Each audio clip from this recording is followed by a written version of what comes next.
People deluded, I'm back again. Thank you very much for tuning back in. It's Black History Month. I mean, it is a bit condescending that it's only a month for a group of people that have such a different and diverse range of history and stuff like that, and no two people are the same. And it's a bit embarrassing that it doesn't matter if you're from the Caribbean, if you're from Africa, the many different sub tribes within Africa. If you're a black person in necessarily China or Italy, sorry, India, native black people in there too that you're not taught about. You're kind of cast under one iron as black and Black History Month. So if um, a group of people is so different and diverse and things like that, it's a bit condescending to have to only have 1 month. I'm not Nigerian, so I can't really speak about it, but just look at somewhere like Nigeria. Look at the landmass. I mean, you've got all different sorts of different tribes and people within Nigeria with their own different customs, outlooks, and uniqueness. So to just cast everybody as black is a bit silly in my opinion. But yeah, obviously last year I spoke about many things to do with Black History Month relating to football, and I'm not going to shy away from it again. I mean, someone's got to try and bring content like this, and I must admit, I must first and foremost I praise the likes of Laurie Cunningham, R.I.P. God bless his soul, Walton, Cyril Regis, the many black players that I like to say the example, they sprinted so that we can walk, because if they didn't set the path, if they didn't sadly go through the racist on the touchline, the racist prejudices with managers, with coaches, with fans, and all the shit, quite frankly, they had to put up with, then the likes of Raheem Sterling, Marcus Rashford, all of these lot wouldn't be able to play and have it as it's not easy, but have it as easy as they have it now. I myself, as a football fan, I've gone to football match. Obviously, you hear stories, but I've gone to football matches and many things like this, and I've never had to bat an eyelid. And it's only because of the work of those before us. And I know that I'm 23, so I haven't experienced. I was not there in the 80s, in the 70s, in the 60s, and so forth. But I am the descendants of that. My parents were are the descendants of the Windrush generation. My grandma was part of the Windrush. Do you get it? So you can see, not football mirrors society and vice versa. You can see how societies progressed a lot, because I mean, pardon my language, I've heard personal accounts of the whole housing struggles with the whole no cats, no dogs, no niggers, the teddy boys. Many a story. My dad sat me down many a times and told me about them. And I don't want to say racism's gone today, because it's still alive and kicking. Racism is still essentially young. It's still alive and kicking, like I've said. And arguably in 2018 it's quite wrong, but race has never been more important. You see in police brutality and all the surrounding subjects in America. You're seeing a rise of many different far rights, whether it be here in England, whether it be in Austria, Germany. You see in France. You're seeing many far right things come around, and nationalism and national pride and us and anti-immigration and all of these things. So we haven't progressed a lot. But specifically back to football, staying on task.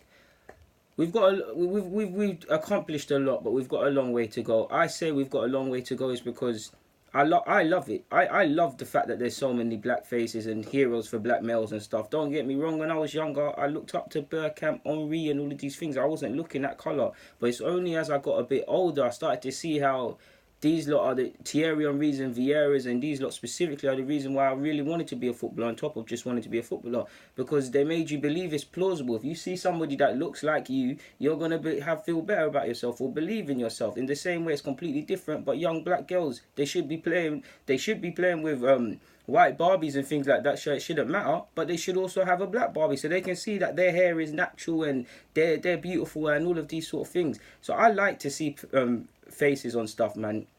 Black faces and stuff about. We've seen so many players. Once upon a time, like I said, I wasn't there in the 50s, 60s, 70s, 80s or whatever, when well, I'm going to say 80s, but black players weren't as widespread. But now, it's in abundance. You list Arsenal, you can list previous players, fan favourites, icons, current players, the lot in it. Chelsea, not to dig them out, but they have had issues with racism historically, some more than other clubs. But they've got many players. Didier Drogba, SCN, the list goes on, and many other clubs. So when it comes to players, there's so many.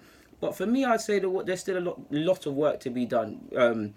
There clearly is. Firstly, I'd say the coaches. Now, many people will list off these lazy excuses like coaches aren't trying, there are black coaches, there are this and that and the other. I'm not going to go into micro of it. I'm just simply going to say until black managers or black candidates of managers or the sheer pool of managers are, in regards to black and ethnic minorities, are about the same as what we see today and as widespread, then there's a lot of work to be done. Because like you said, if we sit here and list the many black players that play in the Premier League, we could do that. We could say Martial, Sane, Sterling, Company, the lot of them in it. We could sit here and do that. Black managers, you're there like Chris Heaton, Keith Cole, Darren Smith, Darren Moore, Chris Powell. Where are you? Do you see it? There's only 5. Are you gonna Chris Heaton? If I haven't said it already, that's only around 4 or 5. Are you gonna tell me there's not enough coaches? It's a lazy excuse. We're in a mad period because I do actually believe that some black players, managers, could show a bit more courage in the sense that they don't want to sacrifice their role and their job to progress the team. But until we see widespread and stuff like that, I believe there's a lot of work to go, because clearly black players or black individuals are judged to be good enough to be leaders of the team, to win league titles and stuff. But when you look at the coaching staff, or you look at the physios, or you look at the journalists, or you look at all the other match day jobs, apart from the stewards, they're not really there. I dream of a world where we don't have to speak about this, because good or bad black managers, I would love there to be widespread availability.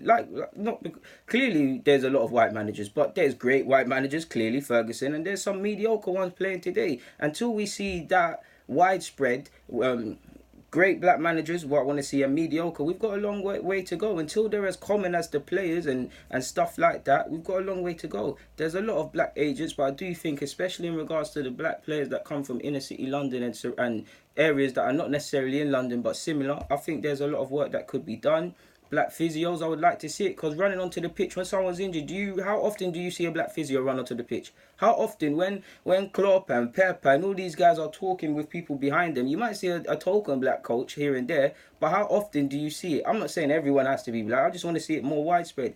And another one that goes under the radar as well, I'd say presenting as well. You do see the one Donny on Sky Sports News, but it's not enough. Media in general, fan liaisons, liaison officers, all of them sort of things. Black journalists, I don't really see any writing for, I don't necessarily like the Daily Mail, but the Daily Mail and things like that. Obviously the Sun have Ian Wright and all of these guys, but there's not black journalism. I do think journalists in regards to ethnic minorities is a space that's not being spoken about, purely because you look at the comments said about Paul Pogba, Lukaku and many others, and probably the best example, Raheem Sterling. Maybe if there was people that came from the same reality as him, they might be able to change the narrative that Sterling's given in the media, or when they're reporting on things like his gun tattoo, whether you think it's brainless or not, a bit more empathy, a bit more understanding. So we are making a long way, but for me personally, people, I don't think the work's done until I dream of seeing a black Pep Guardiola. I dream of seeing a black manager winning the World Cup, winning the champs, for me specifically the Premier League. I dream of a world like this, not just tokens about, like, even with your scene with, I actually applaud the FA for bringing in, I think Sol Campbell and a couple others will be working on a trial basis with the likes of the under senior England team down to the under 17s or so. That's a start. But until we start seeing more or stuff like that, I'm not too sure. And I mean, I'm very pessimistic on this, because I've gone to events where certain commentators that you've heard, and I said this last year, their reason for black managers is because black owners, for black managers not being as widespread, is because the owners of these football clubs don't have any black friends. There are some truth in that. Networking is the key, but I mean, if that's the lazy opinion, we can't go anywhere. I personally believe until ethnic minorities actually own clubs and have people of their reality, or have businessmen or context behind them, that's the only way you can really see it to a degree. Even if we talk about the CEOs of clubs, you look at United, you look at Arsenal, you look at Chelsea. Obviously, Uwaluma was at Chelsea. But how often do you see black CEOs of football clubs or directors or them sort of influential characters there? You don't. We're clearly judged good enough to play football, to win league titles, and be captains, but in regards to leadership on the field, there clearly somewhat is I don't want to necessarily say it's an unconscious bias. It could be an unconscious bias, racism, lack of numbers. It could be a bunch of things. I don't have all the answers in it, but Until black coaches, in short, for me, are as common as their counterparts, in the same way that we can list crap white managers, like, no disrespect to Neil Warnock, but you can list Neil Warnock and managers below them, and you can list many innovative ones with Pep, Poch, etc. Until we can do that for black managers or other positions, I don't think the work's ever done, man. I really don't think it's done. But yeah, man, there's not much more to say on that front, man. Guys, DG, and there'll be a couple more vids in regards to subjects surrounding this as well, because no one else is going to speak about it or whatever. So I guess DG's got to. I'm out.